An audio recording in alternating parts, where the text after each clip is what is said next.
José Álvarez Junco es historiador, es escritor, es analista y es catedrático emérito de la historia del pensamiento político y de los movimientos sociales en la Universidad Complutense de Madrid. Autor de numerosas obras, fue también director del Centro de Estudios Constitucionales. José Álvarez Junco, bienvenido a Tendencias 21 Televisión. Muchísimas gracias. ¿Cómo se ve desde la atalaya de historiador la actual situación política española? Pues mire, si me pregunta específicamente desde la atalaya de historiador, le voy a decir algo que le va a sorprender. Bien, se ve bien. Usted compare la actual situación española con la de hace 100 años, con la de hace 200, 300, 400. Y estamos en un buen momento de historia de España, ¿no? Desde los años 60 para acá hubo un despegue económico, teníamos una renta per cápita de 200, 300 dólares, ahora la tenemos de 30.000, ¿no? No sé. Teníamos una dictadura, ahora tenemos una democracia. Teníamos un régimen súper centralizado, represivo, y ahora tenemos un régimen descentralizado de autonomías. Éramos un país de emigrantes, iban los españoles a Alemania o a América Latina o a donde podían, y ahora mismo somos un país de inmigración. En fin, tenemos bastantes motivos. No estábamos aceptados en el escenario internacional, ahora estamos en la Unión Europea, estamos en la OTAN, estamos en el Consejo de Seguridad de las Naciones Unidas. En fin, si usted piensa en estas cosas con un poquito de perspectiva, este país está bien. Dentro de eso se ha revelado, con V, se ha revelado una situación de democracia francamente frágil y francamente corrupta, francamente clientelar. Esto de hacerse demócratas así de la noche a la mañana, terminar una dictadura y de repente convertirnos en demócratas, no es tan fácil.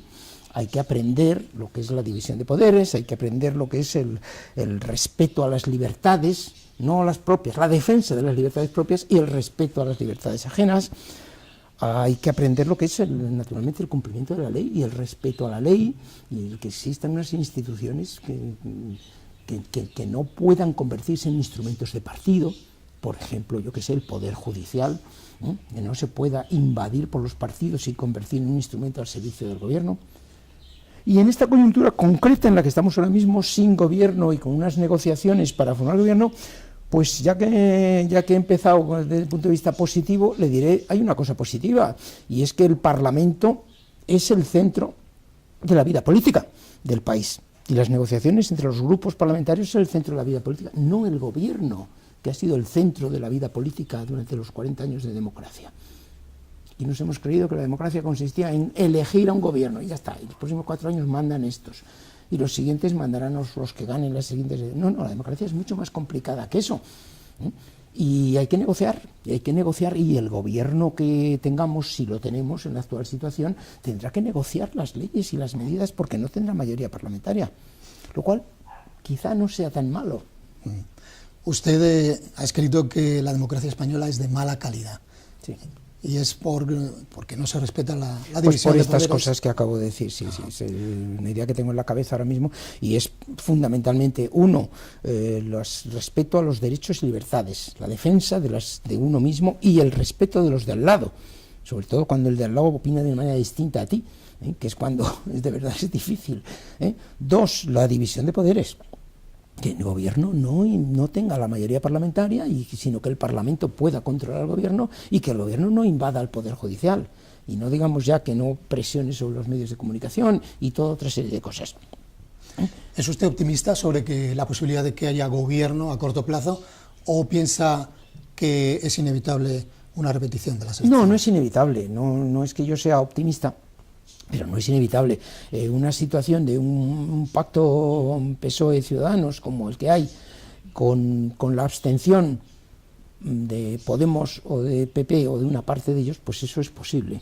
Y tendríamos entonces un gobierno del centro derecha y centro izquierdas coaligadas, con una derecha representada por el PP y una izquierda representada por Podemos. Sería una situación muy normal en Europa, ¿no? Y eso, lo que pasa es que eso no se va a producir la semana que viene, lógicamente, eso se producirá el último día antes de la disolución automática del Parlamento, cuando los partidos que tengan que abstenerse lleguen a la conclusión de que no les conviene nuevas elecciones, Por ejemplo, el PP, que está en una situación de abierta descomposición, con una crítica generalizada hacia su líder, pues puede ocurrir que tenga un colapso y que se dé cuenta, gente más joven y más dinámica dentro del PP, se dé cuenta de que unas nuevas elecciones va a reducir su representación parlamentaria. Eso es bastante probable. ¿Cree usted que al Partido Popular le puede ocurrir como a la Unión de Centro Democrático en el año 80-81, que al final se descompuso y desapareció? Pues puede ocurrir, podría ocurrir. No es una cosa tan repentina como lo de Unión de Centro Democrático. No hay una lucha por el poder. No hay una cosa tan clara como Unión de Centro, pero podría ocurrir, sí, porque el Partido Popular es un animal político raro en Europa, ¿no? Que coaliga la derecha, centro-derecha, ellos se llaman de centro-derecha, y es verdad que el centro-derecha les ha estado apoyando electoral en estos últimos años, y la derecha, nacionalista, ultraderecha. En España no hay un partido de ultraderecha, porque esos votan al PP. Entonces, esas dos ramas podrían muy bien dividirse y fragmentarse, y el PP convertirse en un partido de ultraderecha al final, y en cambio la derecha moderna y que se llamaba antes civilizada, pues pudiera estar representada por Ciudadanos. ¿Los políticos españoles son tan mediocres como dicen algunos, o comparados con los de tiempos pasados son parecidos? ¿Cuál es la opinión del historiador? Es muy difícil opinar sobre eso, porque eso hay que verlo con un poquito de perspectiva. Yo me acuerdo muy bien que en tiempos de la transición se decía, en una frase normal, si estuviéramos políticos de altura, si tuviéramos aquí un Indalecio Prieto, una Azaña, un tal. Pues no, pues mire usted, los políticos de la transición al final resultaron ser bastante más presentables de lo que habían sido, entre otras cosas, los políticos de la Segunda República, que no estuvieron a la altura, ahora que lo vemos con perspectiva, no estuvieron a la altura de la coyuntura. Entonces ahora, francamente, yo veo políticos de mala calidad, sí. Los presidentes del gobierno últimos no han sido no han sido lumbreras. Pero tampoco me gusta culparles a los políticos, porque los políticos son un reflejo de la sociedad.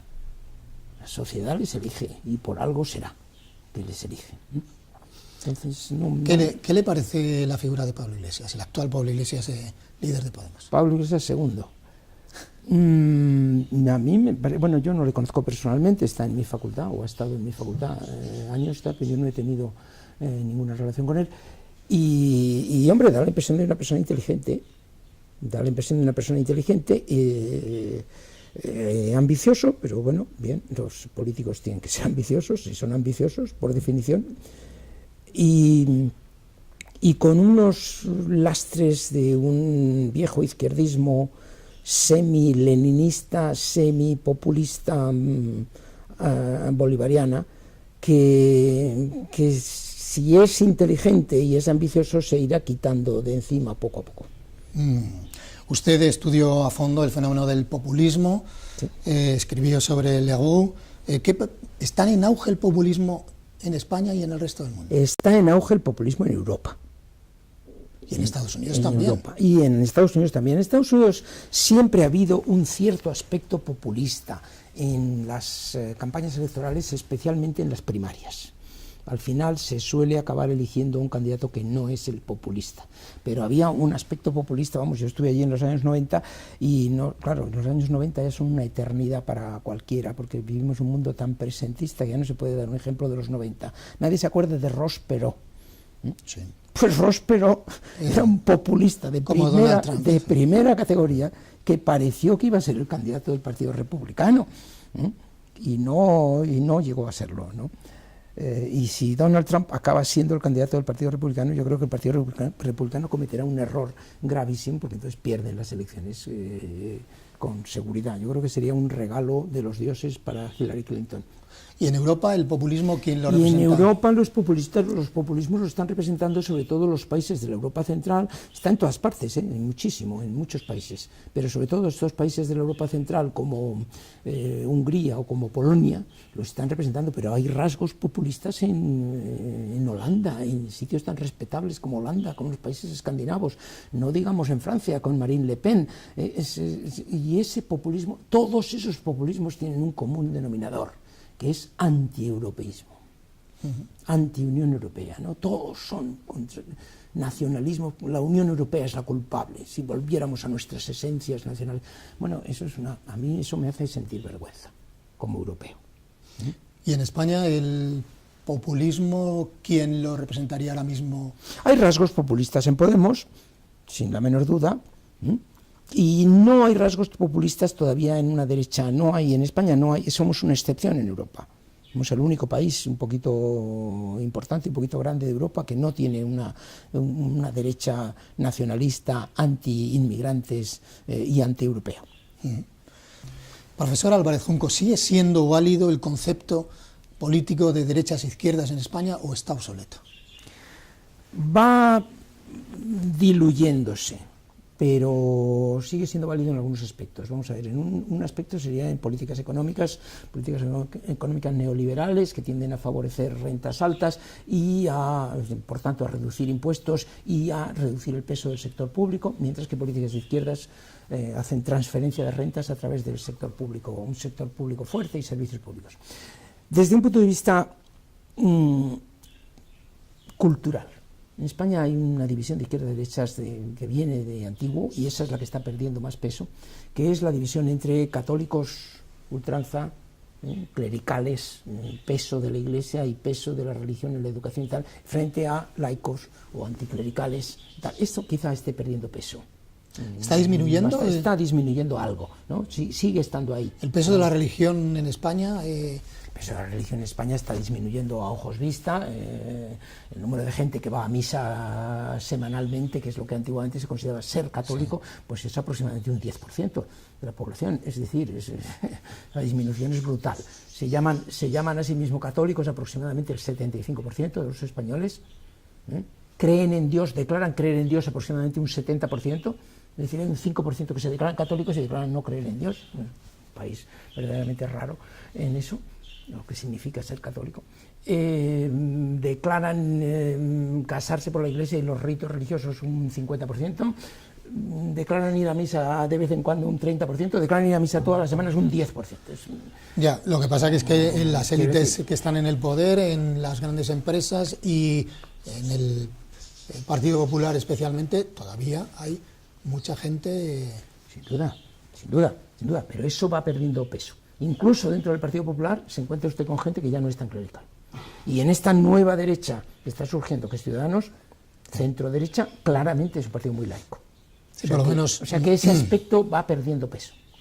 Otro aspecto de izquierda-derecha que dividió a los españoles en la guerra civil, pues sería centralistas contra nacionalistas periféricos, por ejemplo. Esto sigue existiendo, incluso está más acentuado que antes, pero eso es izquierda-derecha, ya es dudoso, ¿no? Es decir, el concepto de izquierda-derecha no es una cosa tan fácil de definir hoy día, y no es una división tan tremenda como la que había en la España de hace 70 años, 80, que sencillamente el hombre de derechas de toda la vida, hombre digo porque era una cuestión de hombres, el hombre de derechas de toda la vida no se saludaba con el de izquierdas de toda la vida, y cuando llegó la guerra civil se mataron, sin haber hecho nada, el otro simplemente porque iba mucho a misa, o al revés, porque no iba a misa. ¿Cree usted necesaria una segunda transición, como defienden algunos? No, yo creo que es un término demasiado grande, segunda transición, ¿no? Creo que son necesarias reformas, y reformas constantes, y reformas muy profundas, incluida desde luego una reforma constitucional. ¿En qué sentido? Necesaria. ¿En qué? Pues la reforma constitucional es evidente en muchos aspectos pequeños, pero sobre todo en uno muy grande, que es todo el título octavo de las autonomías. No puede haber un artículo de la Constitución que dice las provincias españolas que quieran agruparse podrán formar comunidades autónomas. No, ya no pueden. Tiene que haber un artículo que diga las comunidades autónomas que forman el Estado español son 1, 2, 3, 4, 17. Eso hay que modificarlo, claro que sí. Las competencias del Congreso, ¿podrá tener tales competencias? Podrán tener, no, las competencias de las comunidades autónomas son estas, y las del Estado central son estas otras. Y los recursos a su disposición, el impuesto que recaudarán las comunidades autónomas debe ser este, y el que recauden el Estado central el otro. Eso hay que delimitarlo y hay que acordarlo, y hay que dejarlo de una manera un poquito más estable. ¿Y qué reforma constitucional? Y el Senado, por supuesto. Por supuesto. ¿Qué reforma constitucional cree usted que contentaría o suavizaría la situación con Cataluña?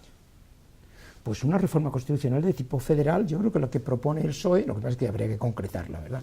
No la ha llegado a concretar nunca, pero si la concretara, yo creo que un sistema federal bien organizado y garantizado contentaría a la mayoría de la población catalana, no a los independentistas. Claro, a los independentistas no les va a contentar nada, excepto la independencia, eso es evidente, pero no hay que proponerse ganarse a los independentistas. Hay que proponerse ganarse a esa mayoría de la población catalana que sigue diciendo en las encuestas que se sienten catalanes y españoles. ¿Es usted optimista? ¿Cree usted que es posible evitar el divorcio entre Cataluña y el resto de España? Vamos a ver, esa es la pregunta del millón, eso es muy difícil, ¿no? Yo soy historiador y no puedo predecir el futuro, nadie puede, pero dentro de eso me atrevería a decir que sí es posible evitar ese divorcio, por una razón más que nada geoestratégica, porque los independentistas catalanes no tienen apoyo de ninguna potencia internacional, especialmente Francia, que está al lado y que no quiere oír hablar de independentismo catalán, sobre todo un independentismo que tiene territorios irredentos en Francia, igual que el independentismo vasco, ¿no? Entonces eso no lo quieren, no quieren oír hablar de eso ninguna de las potencias europeas importantes. O sea, como apoyo internacional creo que aparte de Kosovo no tienen ninguno. Entonces ese es un factor importante. Ahora, dependerá de los errores que se cometan por el otro lado, o por el propio. Vamos a ir terminando. Tenemos una última cuestión que a mí me preocupa especialmente. ¿Qué piensa del fenómeno de las redes sociales?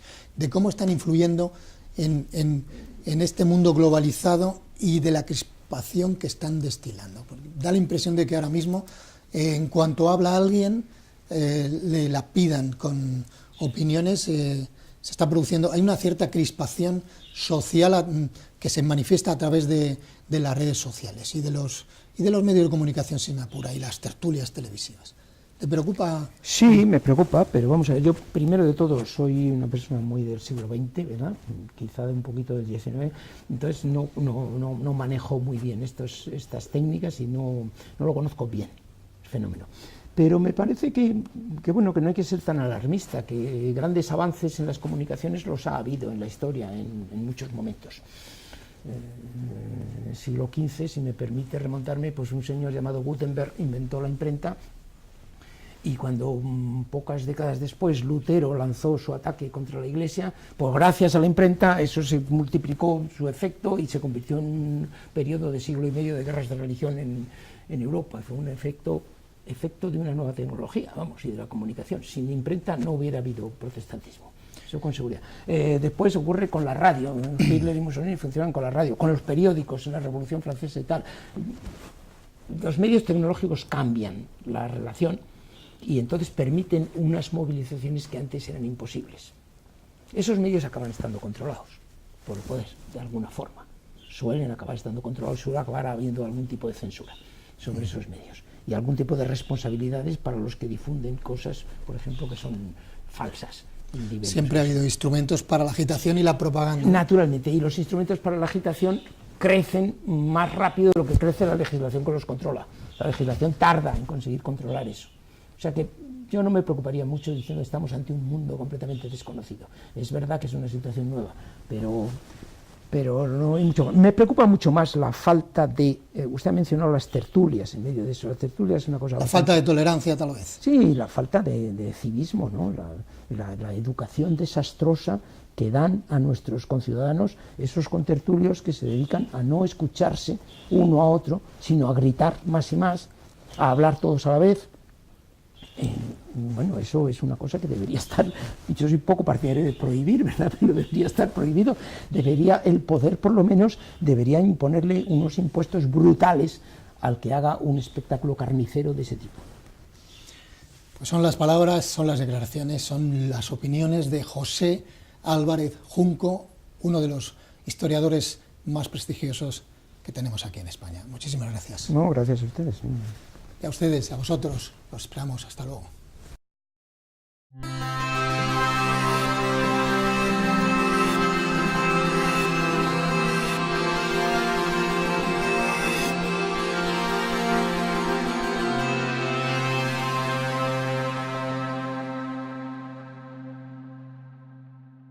Española.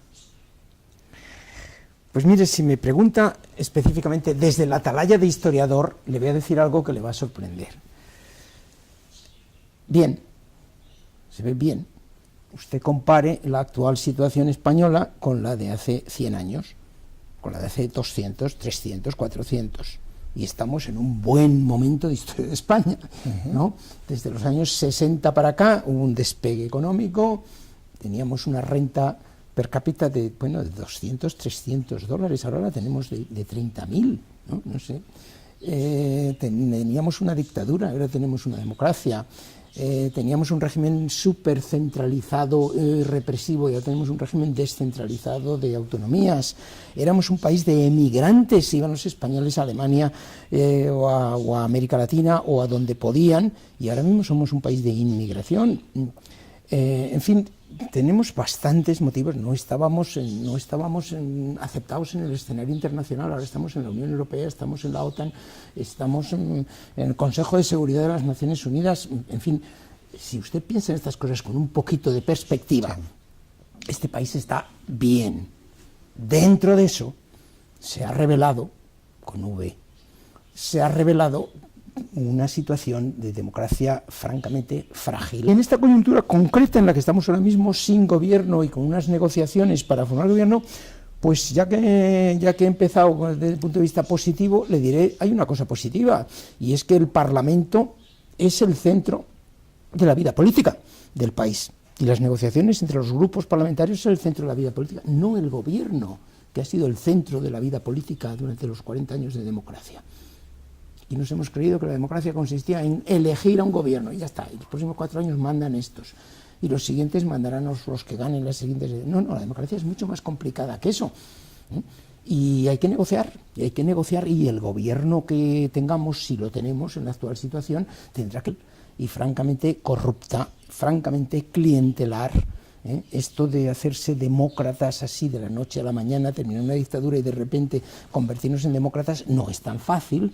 Hay que aprender lo que es la división de poderes, hay que aprender lo que es el respeto a las libertades, no las propias, la defensa de las libertades propias y el respeto a las libertades ajenas. Hay que aprender lo que es, naturalmente, el cumplimiento de la ley y el respeto a la ley, y el que existan unas instituciones que no puedan convertirse en instrumentos de partido, por ejemplo, yo que sé, el Poder Judicial, que no se pueda invadir por los partidos y convertir en un instrumento al servicio del gobierno.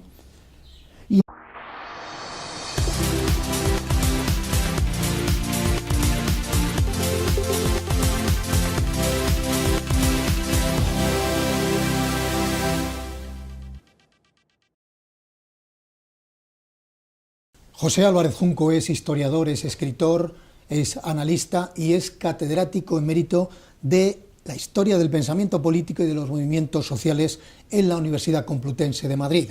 Autor de numerosas obras, fue también director del Centro de Estudios Constitucionales. José Álvarez Junco, bienvenido a Tendencias 21 Televisión. Muchísimas gracias. ¿Cómo se ve desde la atalaya de historiador la actual situación política?